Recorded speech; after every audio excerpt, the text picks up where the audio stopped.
just amazing. You know, our country, having just 4% of the population of the world, holds 42% of the guns that are privately held. That's just extraordinary. The number of people out of 100,000 in this country that will die this year is 3 point something or the other. It's crazy to say a point something when you're talking about a human life. You take the other 22 industrialized nations in the world, and that number is under 0.2%. It's just extraordinary. But equally as extraordinary, beyond the fact that 35,000 Americans will die this year at the hand of a gun, is that New Jersey has done relatively well, comparatively so. Interestingly, in New Jersey, only 12% of us, 12% of our 9 million, own a gun. That's second lowest in our nation, next to Hawaii, which I think is 6%. And relative to those numbers as they equate, it's almost like a math actuary problem. As much as 485 people are a huge sum of individual lives to be lost. That's the number in New Jersey, the last we have those statistics in 2016, and that compares favorably to the other states in our country. Now, why is that? Is it because our kids or our people play less video games, as some would suggest, have anything to do with this? Well, of course not. Is it because we're so great at delivering mental health services to those as opposed to the rest of the country? Of course, that's not the reason either. It's because a combination of two things. We have less guns, and because we have better, more reasonable laws. And that's what today is an extension of that. Some of the things that the majority leader touched upon, 38 of the last 62 mass shootings, 38 of those individuals showed signs that they were going to act in such a nefarious way. Of suicides, which is an important part of this, 80% of those who are ultimately successful in being self-destructive show whether it be ideation, a penchant to harm themselves, or even an unsuccessful attempt. So what does that have to do with the particular piece of legislation that I'm speaking to, the extreme risk protective orders?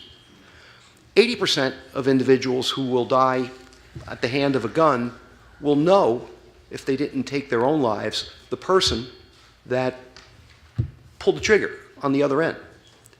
So therefore, who is in a better position to know as to whether or not an individual may act in an extreme manner?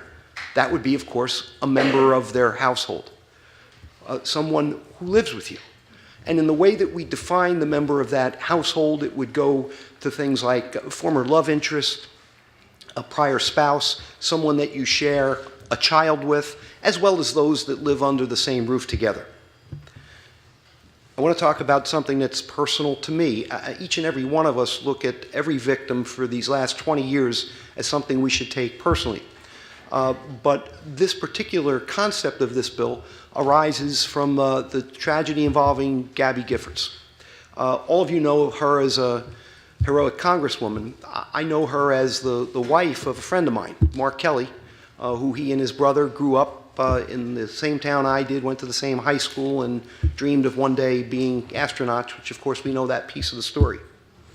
As it related to that tragedy in Tucson, 6 individuals died and 13 were seriously injured, Gabby being one of them. But the parents of that individual perpetrator were able to find and take away his shotgun, but when they went to local law enforcement, there was nothing that could be done, notwithstanding their misgivings and concerns, to take the Glock away from him that ultimately resulted in the perpetration of those crimes. So here in New Jersey, when a member of those households believes that an individual is a danger to themselves or others, they can go to local law enforcement and say, I have this concern. Local law enforcement will help them fill out a sworn affidavit, which will then be submitted to the courts, that if for probable cause the judge finds that that individual is indeed a risk to harming himself or others, can have him surrender, or her, whatever weapons they may have, firearms.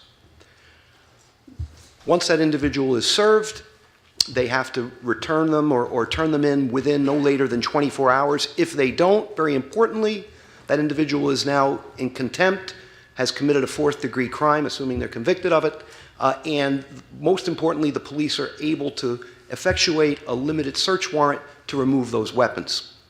Now, to be fair to the individual and to our Second Amendment rights, that individual that has that judicial order has 10 days, and in 10 days, there'll be a full hearing. And a judge out of the Chancery Division and Family Court will decide, again, whether or not, based upon a preponderance of the evidence, that individual is a danger to themselves or others. And if that's the case, that those weapons are away from that individual for a full calendar year. Now, that individual, if they get the right counseling, if they're able to redirect their lives in whatever direction that has to happen to take away that risk, can reapply to the court and have their weapons returned to them. And conversely, if a whole year goes by and that individual doesn't change and that risk is still in effect, then the courts have the latitude to extend it even beyond that 1 year. It's always good to look in hindsight, easy to look in hindsight, but this has got such great application to what happened in Parkland. We know that based upon the scores of warning signs about this individual, if a like law was in effect in Florida, that family that brought this troubled young man into their household would have had a way and a pathway to have those weapons removed.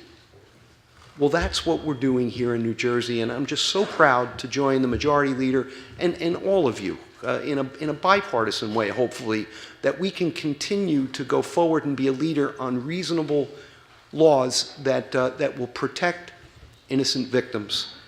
485 is 485 too many. So joining now in the states of California, New York, Washington, and Oregon, who have passed similar laws, I thank you in advance for your support.